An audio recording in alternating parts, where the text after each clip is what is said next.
So besides safety, we cannot heal. This is some work that came out of studying the effects of the LA earthquake in 1994, in studying the effects of 9/11. The neuroscience community looked at who's healing and who isn't after an event like that. And what became more and more clear was that those who isolated, watched reruns of the towers going down after 9/11, for example, those who isolated did not do well after the event. But those who engaged in community, those who became part of a healing effort, a rebuilding effort after the earthquake and down at ground zero, gave water out, just became part of a community so that they weren't alone. Those are the people who healed. So we know that we don't heal in isolation. So those of us who want to do a self-guided healing are going to bump up against a wall. It's not that there isn't going to be progress made, but the transformation comes from being in relationship with another person, being in community with another person or group of people that is witnessing and reflecting and guiding and reminding and loving, just through connection.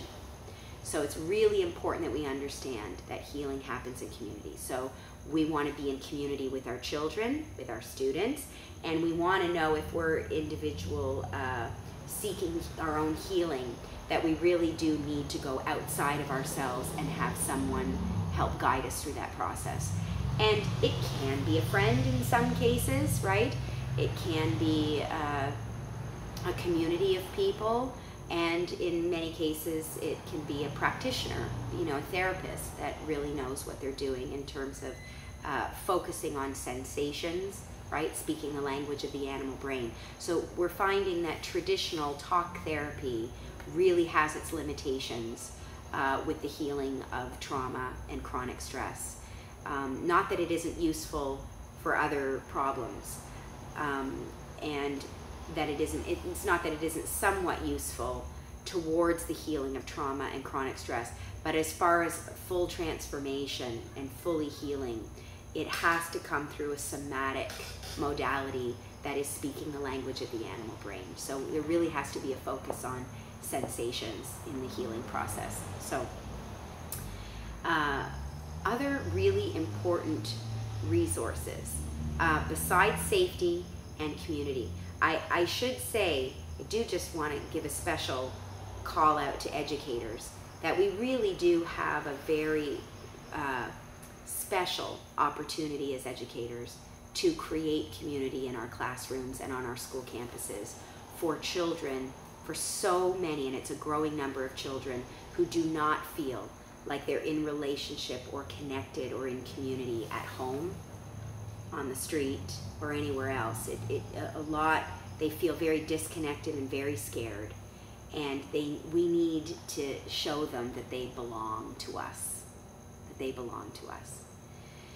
So, just working many, many years in the school system, so many of our students don't feel like they belong anywhere.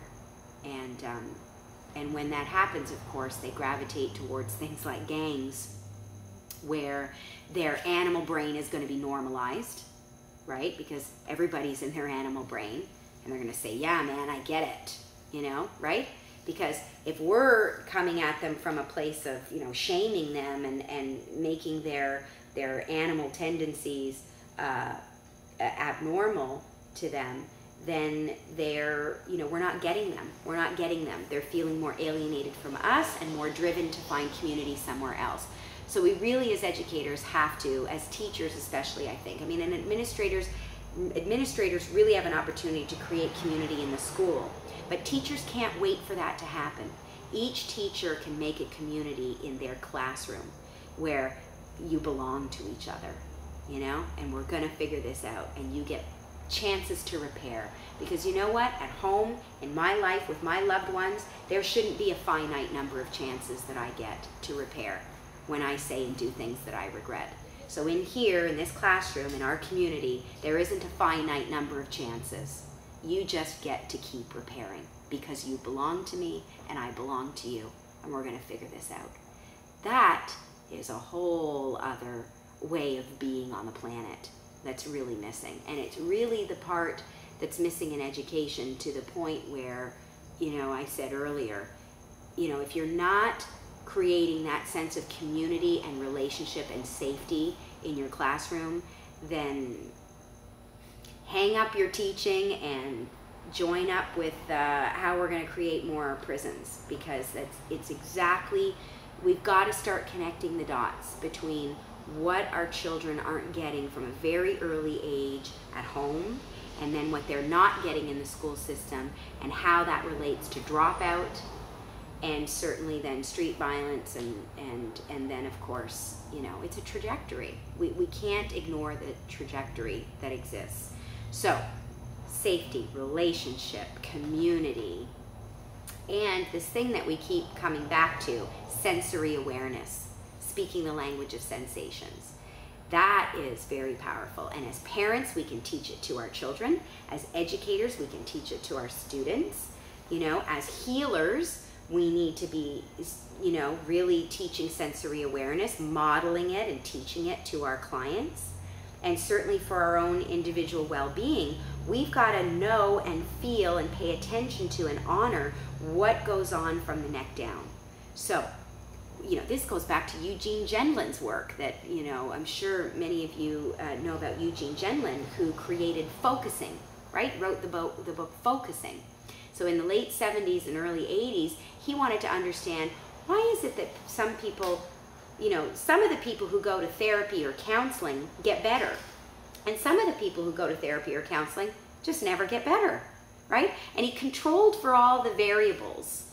He controlled for, you know, SES and education level and all these different variables, controlled for those things, and was able to isolate the single most important difference between those who got better in counseling and those who didn't was sensory awareness. Was that the clients that were able to express, gosh, I have that memory or that thought, right, which comes from the neocortex, I have that memory or that thought, and it really makes me feel angry, the feeling or limbic brain, right? And when I get angry, I notice that I get really tight and really hot and really constricted and really, right? That's sensory, that's sensation, that's the animal brain.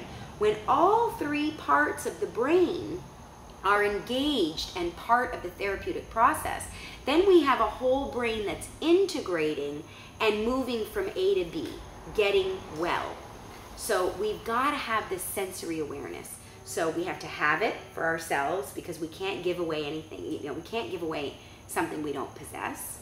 So we have to have sensory awareness, and then we have to share that and model it. So teaching people, right, which I do with my son. What do I do with my son? He starts to get angry, and I say, where are you feeling that? You look so tight in your hand. And he goes, yeah, Mama, I can feel my hand just wants to make a fist. I just want to hit something, right? And he can feel the tightness, and he goes, I'm hot, Mama. I say, yeah, your face is red, honey. And he's connecting, he's feeling the sensations, and I say, gosh, let's go run outside in the garden and find some bugs. Yeah, so we take that energy and we go do something with it. We get into nature to balance out that experience, because the second you're in nature, it's like, oh, look at that bird. Look at that, right? You can feel it. It's okay. It's not that we're running from it. It's that we want to balance it out. We want to get our feet in the grass and get grounded in the grass. So you're feeling that. And can you feel your feet on the ground? Can you feel them connected? Do you feel your toes in the grass? Yeah, yeah. And what are you noticing happens when you feel your feet in the grass? You feel your little toes in the grass blades. What do you notice? Like I just want to go find some bugs. Like he just notices that it's gone. Right? That it just, and I say, yeah, that tightness kind of goes away, doesn't it? Yeah, you know?